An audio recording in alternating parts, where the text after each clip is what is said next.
Adobe. There's actually a lot of news with Adobe lately, and their newest. But this is a follow up. We covered Suicide Squad, Bloomberg by Jason Schneider. Behind Suicide Squad, the year's biggest video game flop. After 7 years of tumultuous development, Warner Brothers took a $200 million dollar loss on the Rocksteady game. And this kind of just shows you why the video games today are so bad. $200 million loss. David Haddon, head of the video games for Warner Brothers Discovery Incorporated, visited London studios of subsidiary Rocksteady in mid-February for an all-hands meeting. While previous gatherings with the executives have been peppered with tactful euphemism, this time Haddon was blunt, according to two people that briefed on this on his remarks. Weeks after its release, the studio's latest game, Suicide Squad: Kill the Justice League, was tanking. Haddon shared a few details of the exact scope of the suicide misfire. Haddon shared a few details on the exact scope of the Suicide Squad misfire. Said the people who asked not to be identified, discussing non-public information, but it didn't take long for them to find out the extent of the damages. On May 9th, during an earnings call, Warner Bros. Revealed that it was taking a $200 million loss on Suicide Squad, making it one of the gaming's worst blunders. Behind the scenes, according to interviews with nearly 24 people who requested anonymity because they weren't authorized to speak to the press, the Suicide Squad: Kill the Justice League was a tumultuous affair, plagued by countless delays. The game failed for a number of reasons, said the people, including constantly shifting visions, a culture of rigid perfectionism, and a genre pivot that was ill-suited for the studio. A spokesman for Warner Brothers Games declined to comment.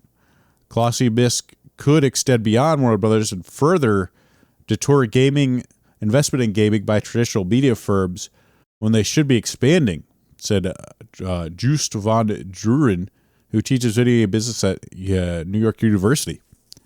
High-profile failure came a particularly bad time. Of course, Warner Brothers is not doing well. Of course, they go on to mention that, Hogwarts Legacy, an adaptation of Harry Potter series, did insanely well. It was the best-selling game of 2023, selling more than 24 million copies. And then, of course, Rocksteady comes back in 2024, deliver an absolute pile of shit that cost them a ton of fucking money. And you know what? I'm pretty glad. I mean, you could see the sort of story looked like shit. The gameplay looked boring. So well-deserved. And I'm actually surprised they're still haven't announced that they're stopping development for it, because it's still a live service game, but I assume that they have a contract to make a certain amount of stuff, certain amount of characters and DLCs and that kind of stuff. So once that runs out, I'm pretty sure they'll just shut it down. But it's doing terrible. And actually, I didn't look this up, but let's see. Steam database, SteamDB, Suicide Squad. Let's look at this.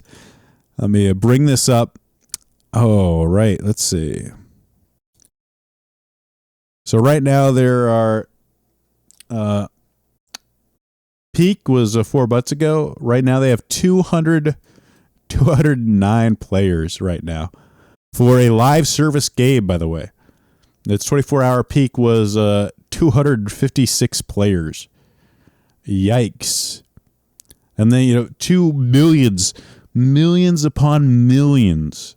Yeah, I'm sure their support staff is slashed. I mean, how much support do you need for 200 players right now? Millions upon millions. And it just shows you, why games have been so crap lately. I mean, even with the money invested, but people are so afraid of something like this happening. But I think in a way this was because they didn't want to take a risk. And the reviews are pretty horrible. I mean, 70% is pretty bad for a review, especially from people. But man, Suicide Squad could happen to a worse company. Meanwhile, I'm on my Zillion 3 play of Knights of the Old Republic. Yeah, that was a good game. Liked Coder.